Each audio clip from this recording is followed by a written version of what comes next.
Hi, this is Don Howell with Abundant Life, and in this video we are going to review the transition into clocking.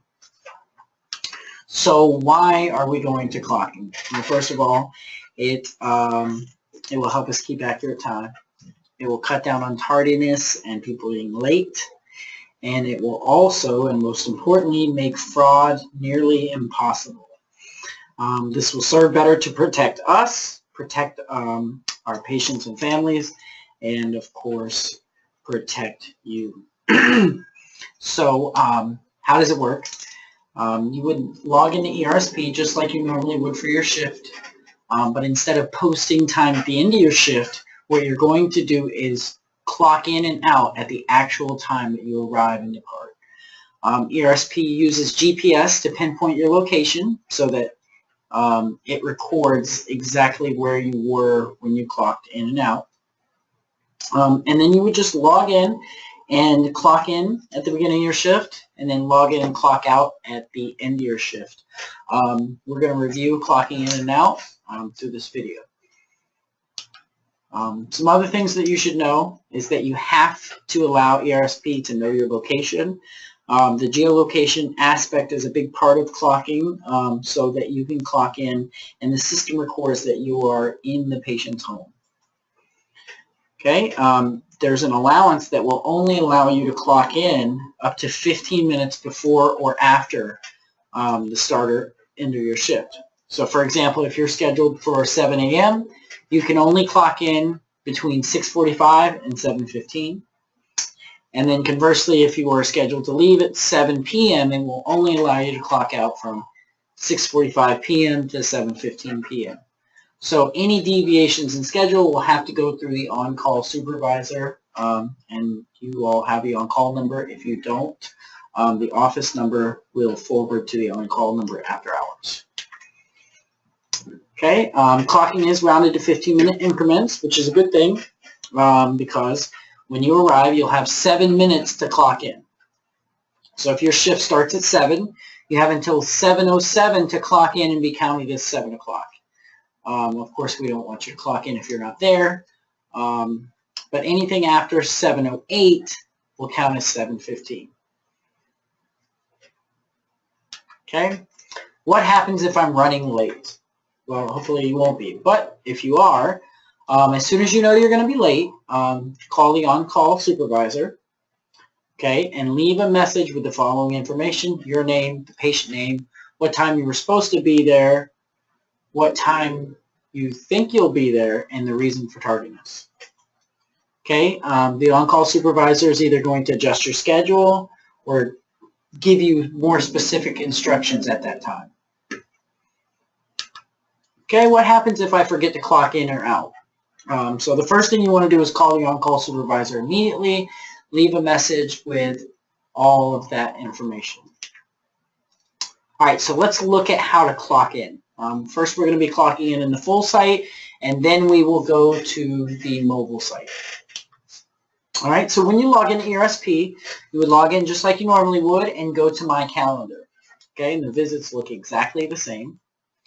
But when you log in and click the Post Timesheet Notes, you're going to notice some new tabs.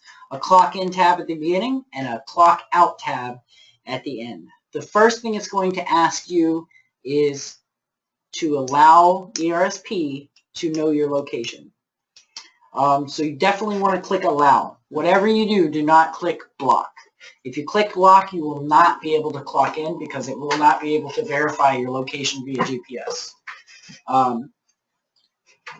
Some other tips that will help with GPS geolocation is if you are if the patient has Wi-Fi, you definitely want to log into their Wi-Fi if they'll allow that. So that way you can really pinpoint your location.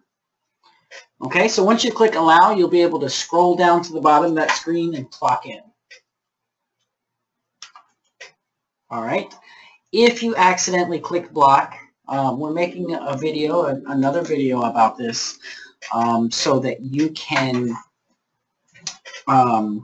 learn how to reset the location settings, which will allow you to clock in and out.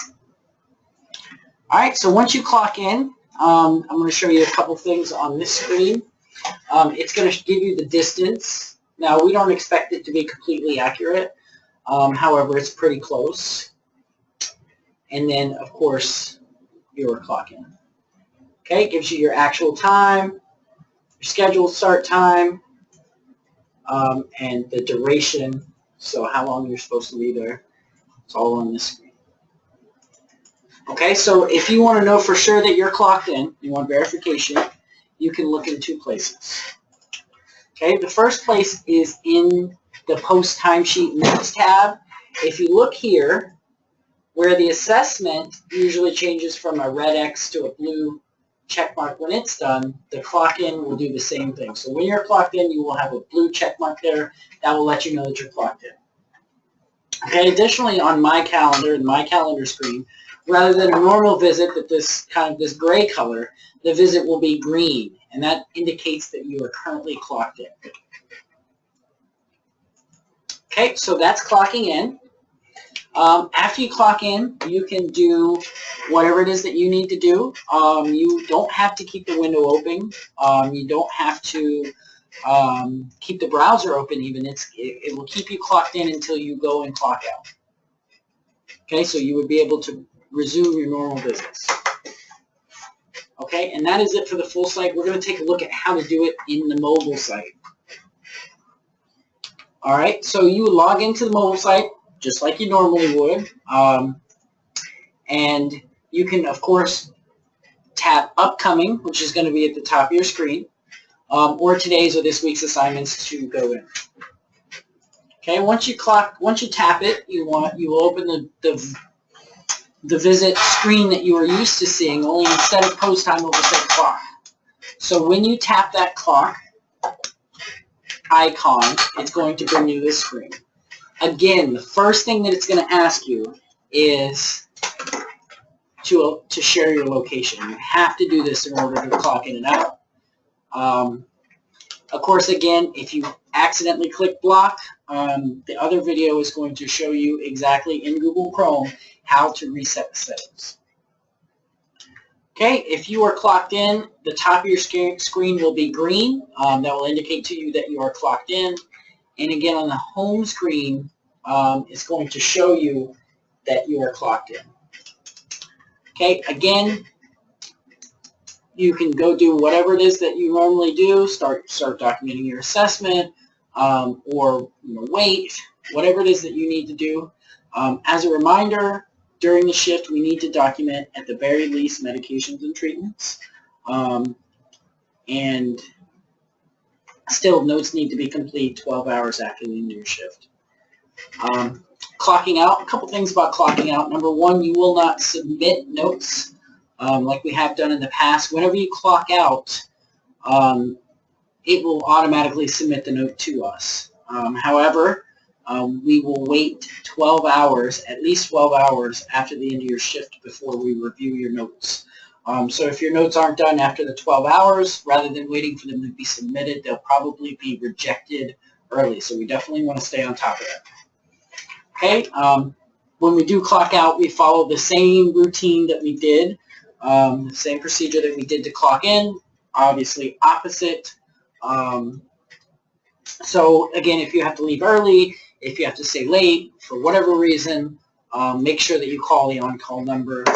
If any of you don't have it, please let us, give us a call at the office, and we'll make sure you have the right number. Of course, if you have any questions, please give us a call at the office, send us a message in the RSP, email.